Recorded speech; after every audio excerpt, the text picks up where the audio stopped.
Okay, the next topic we are going to talk about is cardiac output.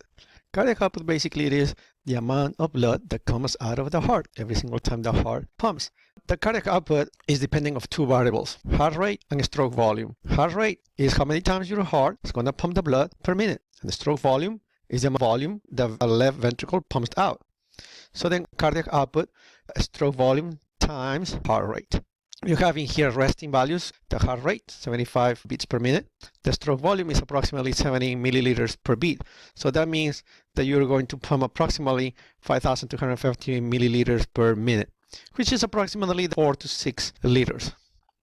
Now, what factors are going to affect the heart rate? The heart rate, and we said, is approximately 70 to 80 times per minute. And then if your heart beats faster, then we are going to call that tachycardia. And the heart beats slower, we are going to call that bradycardia. What can produce tachycardia and bradycardia? Well, it depends. For example, if you're in love, your heart beats faster, right? Okay, and those things are controlled by what? By your brain. What part of your brain? The autonomic nervous system. The autonomic nervous system, that's why it says in here chronotropic effects of the autonomic nervous system. We know that the autonomic nervous system is divided basically in sympathetic and parasympathetic. Sympathetic is faster, parasympathetic is going to be slower. So when your heart is beating faster, it's because the sympathetic is making your heart rate increase. And when your heart is beating slower, then it's going to be the parasympathetic through the vagus nerve. So then what else affects the heart rate? We also have the receptors. For example, we have proprioceptors, baroreceptors. Proprioceptors are the ones that you're going to find in your muscles as well as joints, and they provide information to your brain regarding the physical activity that you're going to perform. Therefore, the heart rate can increase the output depending on the physical activity that you're going to perform. Baroreceptors, baro means pressure. These receptors at the level of your blood vessels are going to control the pressure that you have in the aorta as well as in the internal carotid. And this is going to send information to your brain, and your brain obviously is going to decide whether to increase or decrease the stimulus. Other receptors that we have that will affect also the heart rate are chemoreceptors. Chemo obviously sounds like chemistry because there's quite a few substances in your blood that are going to be captured by these chemoreceptors and send information to your brain, because these chemicals are going to affect how the heart rate is going to be.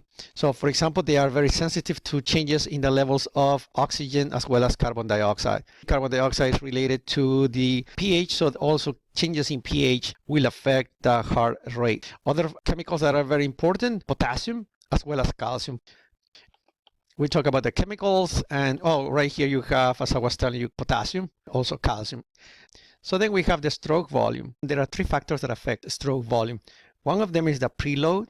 This means before the heart. This means the blood that gets into your heart. If you scroll down, you're going to see contractility, because the other factor is the heart itself, the muscle, the myocardium.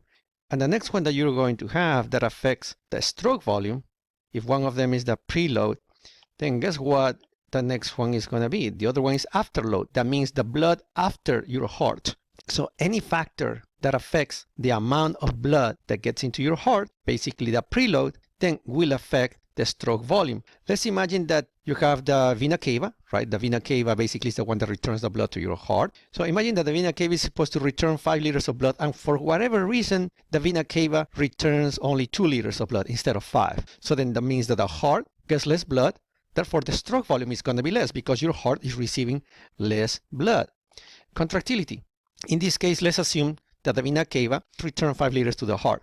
Okay, but what happens if you actually have a heart attack? Then your whole entire heart is not working properly because you have a heart attack. So therefore, if you receive 5 liters and you have a heart attack, do you think that your heart is going to be able to pump the 5 liters? No, the contractility will be affected because since you have a heart attack, then the heart attack will damage the muscle, in other words, the myocardium, and therefore your heart will not be able to pump the 5 liters of blood. So then obviously contractility also affects the stroke volume. So then if we scroll down, the afterload. Imagine that we have the 5 liters in the heart, so the preload was perfect. The heart has no problems, so it's going to be able to pump all the 5 liters, and the blood will come out of your heart using the aorta. Imagine that for whatever reason, the valves in the aorta are thick and they don't open properly. So even though your heart is producing all the pressure they're supposed to produce in order to pump the blood, not all the blood will come out into your body because the valves in the aorta are very hard, therefore they don't allow the blood to go through it completely. Since that happens after the heart, then the name for that is going to be the afterload.